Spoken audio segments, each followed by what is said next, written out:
This is Talk of the Town, a weekly program featuring community events happening in and around Northeast Michigan, with your host, Nancy Smitham, and get the latest from Alpena Community College with Dr. Don McMaster. And now, today's Talk of the Town.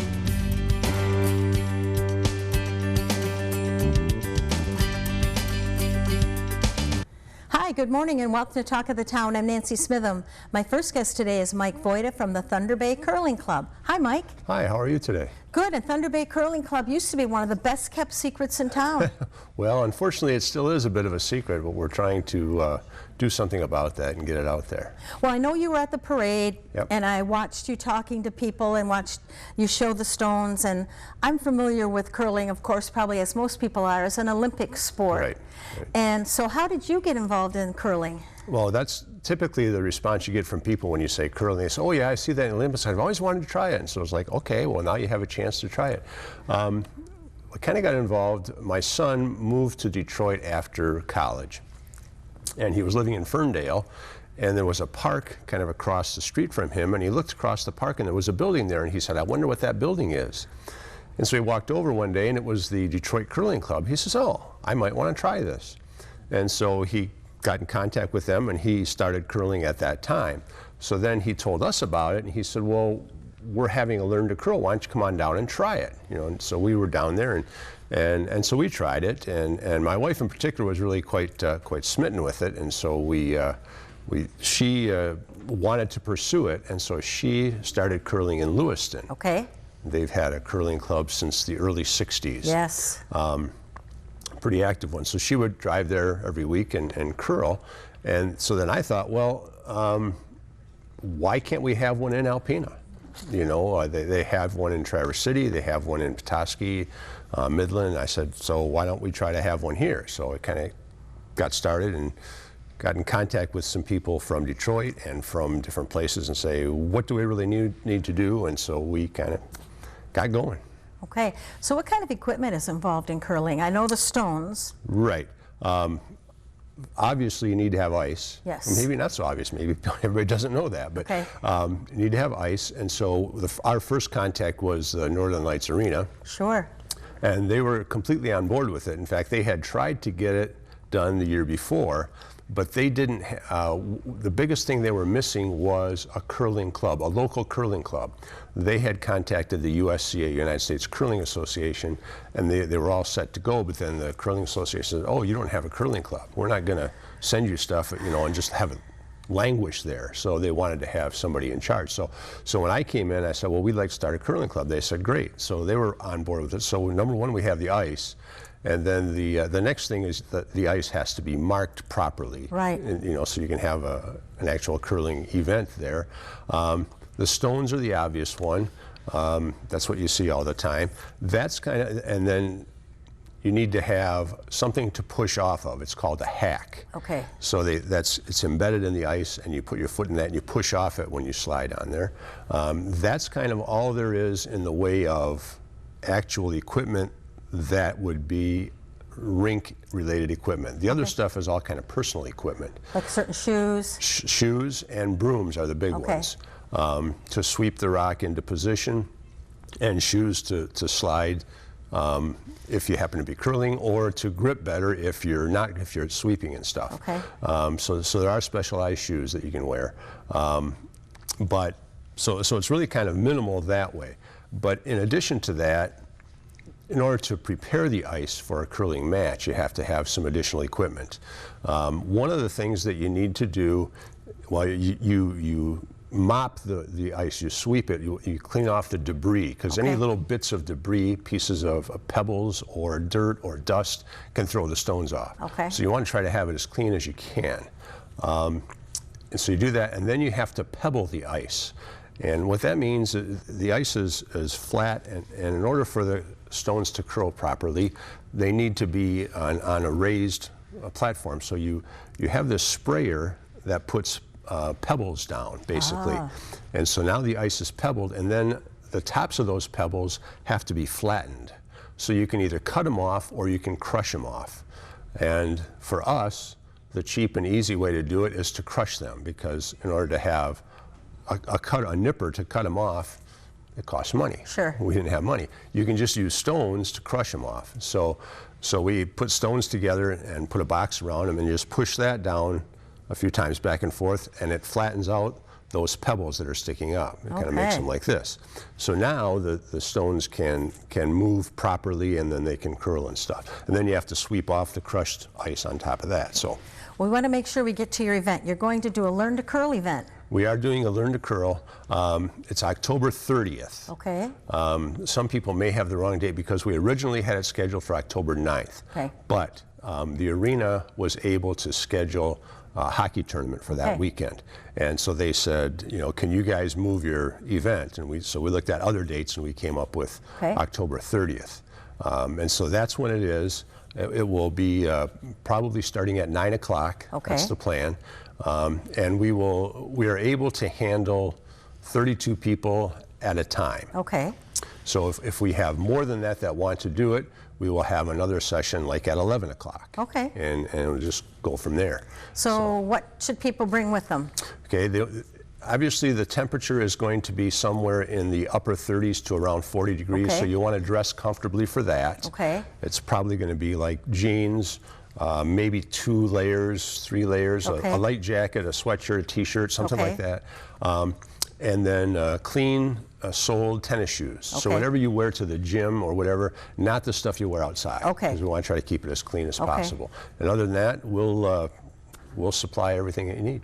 Okay, so if someone wants more information, what's the best way to find out more? We do have a Facebook page, Thunder Bay Curling Club. Okay. And then you can also email us at, I have it written down here. That's good. thunderbaycurlingclub@gmail.com. Okay, now, is there a cost for this session? Yes, our Learn to Curls cost $20. Okay. To help cover the ice time. Sure. Of course, yeah. So then if they learn to curl and they absolutely love it, they can join your curling club here and you will actually have different meets or events? We will have, our plan now is to have a league, what we call a mini season before the first of the year. Okay. Basically 4 weekends or 4 Sundays in December, except that might not work out because Christmas is on Sunday this year. Sure, it is. And then after the first of the year, we will have a regular season that will go into March. So from January into March, that'll be our longer season. So we plan on having 2 of those. Some people, the first year we did that, some people were able to curl the first one, but then they went south for the winter. Sure. And then others were able to curl the second one and stuff. So you can do one or both, whichever you prefer, and that's kind of our season. Okay, we're out of time. Thunder Bay Curling Club on Facebook is the best way to find out. Yep. Come on October 30th at 9 in the morning. And we would appreciate a notification ahead of time that you're coming. So how many we can plan for, right? Thank you so much. You're very welcome. Thanks for having me. I'll be right back with some information from Huron Humane Society following these messages. Hi, welcome back. My last 2 guests are both from Huron Humane Society. I have Cindy Johnson and Kelsey McConnell. Good morning and welcome. Good morning. Thank you for having us. Thanks for being here. So let's start with the beautiful guests that you brought today, not just Kelsey, the kitty. So this is Fizzo. She is around a year to year and a half old. So she came to the shelter as a mom. So since then she has been weaned from her babies and her babies have found homes. So she's not spayed yet, but we do give you a free spay-neuter voucher to get it done for free at any vet in Alpena. So she actually has no tail, if you can see. I see that. So she came into the shelter that way. So she's definitely a cuddle bug and just wants all the love. She is, and her markings are so beautiful. Yeah. Look at that, it's amazing. And Cindy, you have a Bissell event coming up, so someone could adopt this beautiful cat for $15. Yes, we have a Bissell event this week from the 4th through the 11th, 11 to 5:30 each day. And any cat over a year, animal over a year, is $15, plus a $50 refundable deposit if they're not already fixed, and you get a certificate to get that done for free at any of the local vets, Alpena Vet, Sunrise, and Schweitzer's. And once that's done, you get your $50 back. Any cat or dog over a year is $15.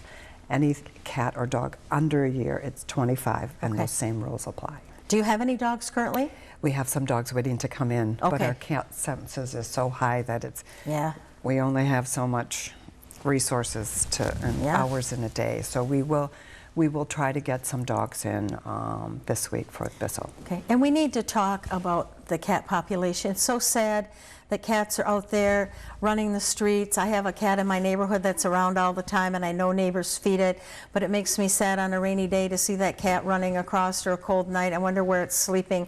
You know, pet owners, if you want a cat, it's your responsibility. Get that cat spayed and neutered. Stop this craziness. Let's have these cats be in good, safe homes. Yeah, I don't disagree. We are working off a waiting list right now that's 5 to 7 pages long. It just grows every day. As we adopt out cats, we bring in more cats.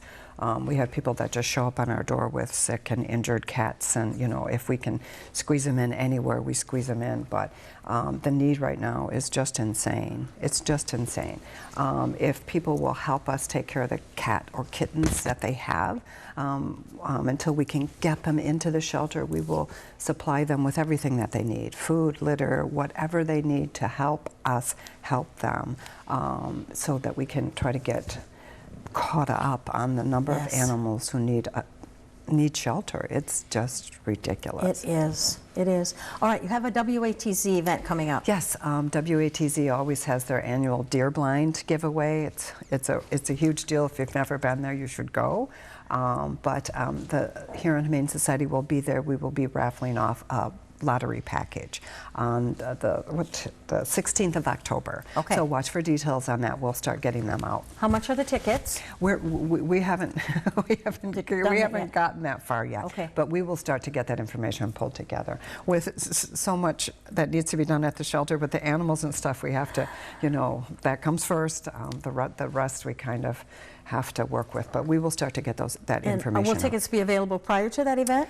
Probably. Okay. Probably. But with they a capital P. yes.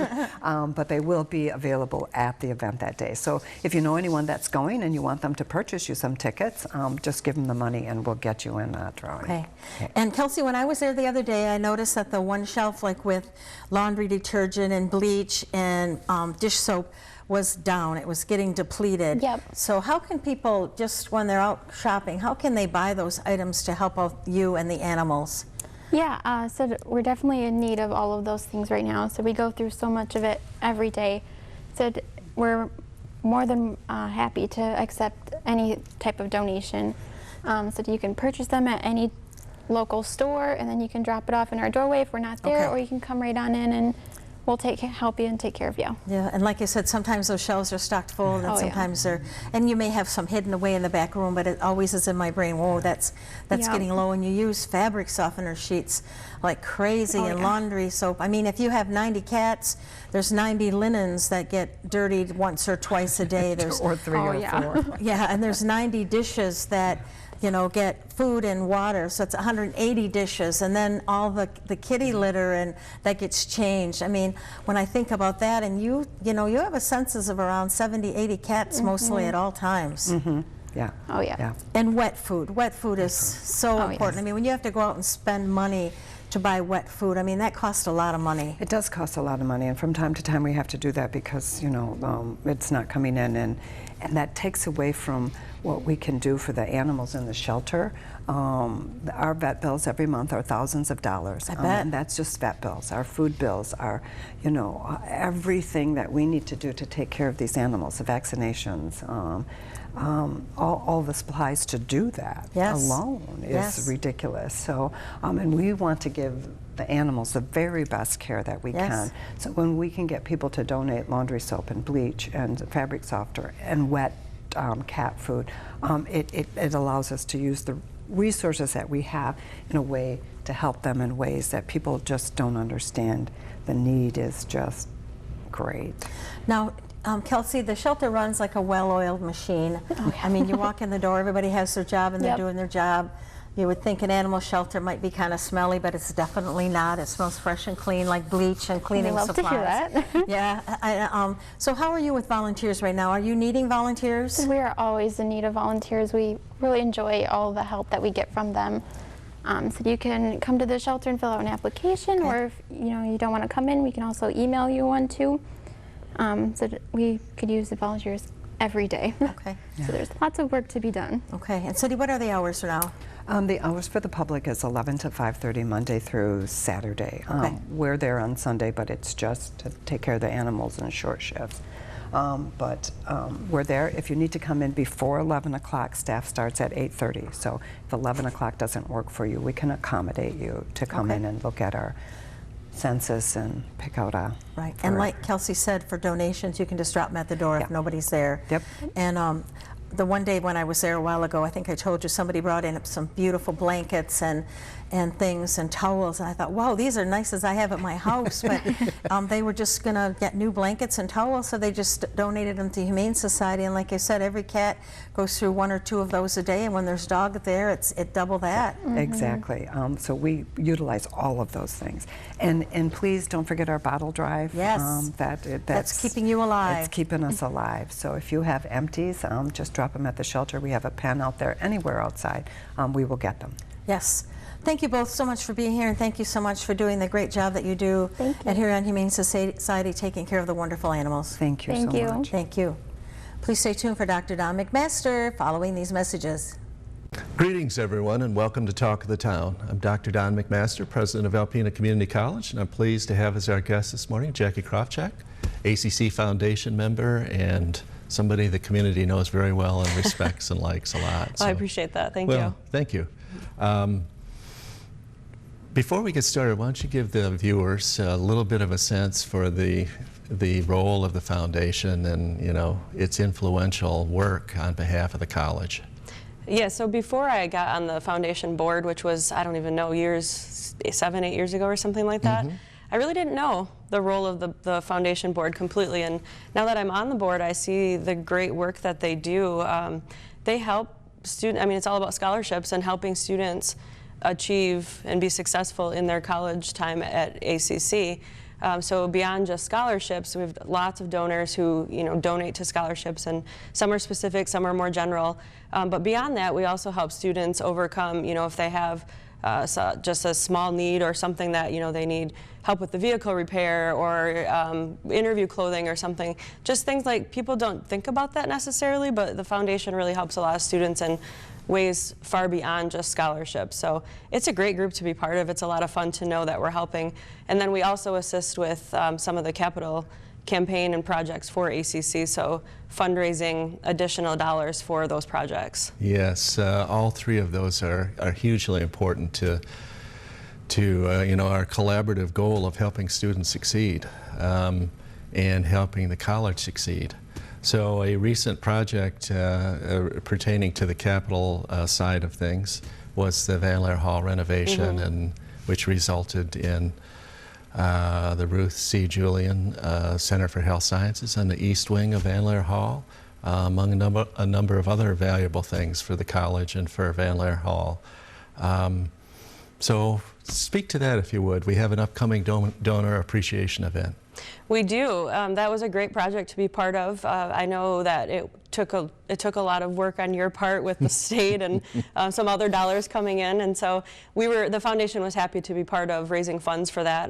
The Vandler Hall desperately needed a makeover and some pretty serious issues with mechanics and things like that to be fixed. So we were happy to be part of it, but in order to thank our donors and also showcase it to the community, because the college is such an important part of the community, we are hosting in early October, so October 8th and 9th we'll be hosting a couple of open houses and receptions. October 8th will be for the large donors because we had some pretty significant donors for the project. Sure did. So we'll be having a event with them October 8th in the evening. That's a private event. And then October 9th during the day, we'll have other donors will be invited, and they've already gotten their invites, and they'll have opportunity to tour and hear more about it. But then from 1 to 2 in the afternoon, that is open for anybody in the public who'd like to come see and get a tour of Vandler Hall. Wonderful, very accurate, very succinct. We appreciate it. Yeah, the Vandler Hall project started really, you know, it was our legacy building. It was the first building on campus, and many of the parts of it, the guts of the building, kind of similar to Ella White and what APS is dealing with, were wearing out or worn out. The HVAC, no fire suppression, the electrical was primitive, These are not sexy things, but they're absolutely critical. And also our nursing program, which is one of our premier occupational programs, was on second floor of NRC and quite hidden, you know, from public view. And it needed that program needed some technology upgrades, you know, to support the instruction. And so that was kind of how those factors packaged together. Yes, it was a long haul getting the money together, but the foundation of my calculation came up with more than $3 million of about an $8.7 million bill. So a huge contribution. Well, I know that the nursing program is very excited to be in there. I mean, they did have, NRC is a great facility, but this is such an upgrade for them and the technology that comes with it now. And I think that if the community is able to make it during that open house, I think they'll be blown away by the technology that exists, you know, behind those walls of the college. I don't think the community always understands the state of the art or kind of leading edge technology that exists in the community with businesses and the college. Yeah. And so that's a great chance for people to see and really be proud of what the college has to offer. Yes, you're right. That's absolutely accurate and a very astute observation. We're competing with other community colleges who have nursing programs. Virtually all of them do, and many of them, you know, have found the money or made the investment, and they have the technology that we were seeking.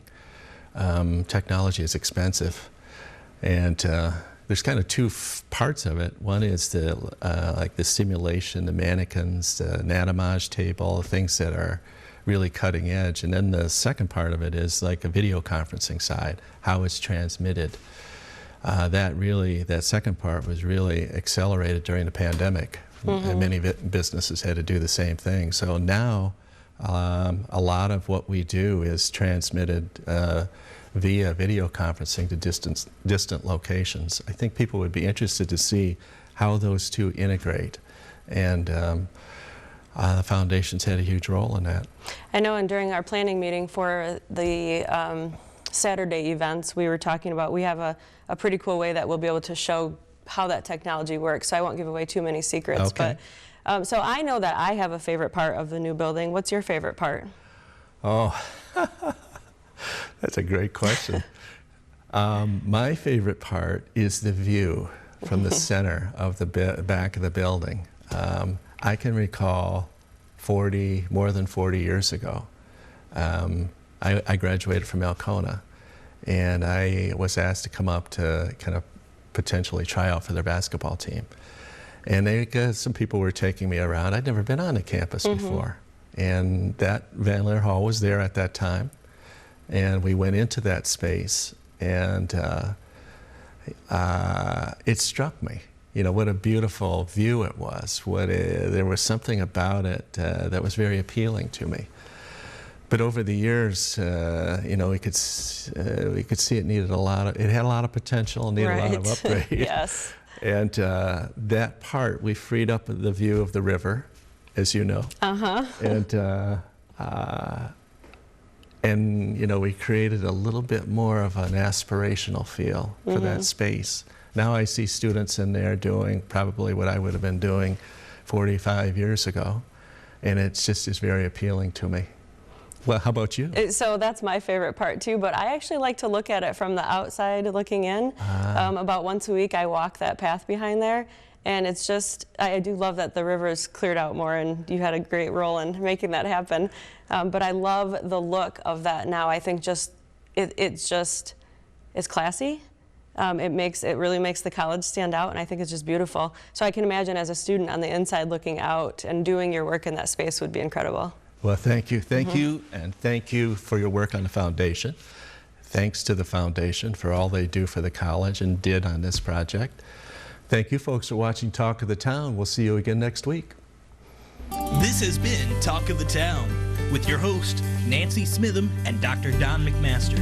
For a list of community events taking place in Northeast Michigan, please visit our website at wbkb11.com and click on our community link. This has been a Thunder Bay Broadcasting Corporation production.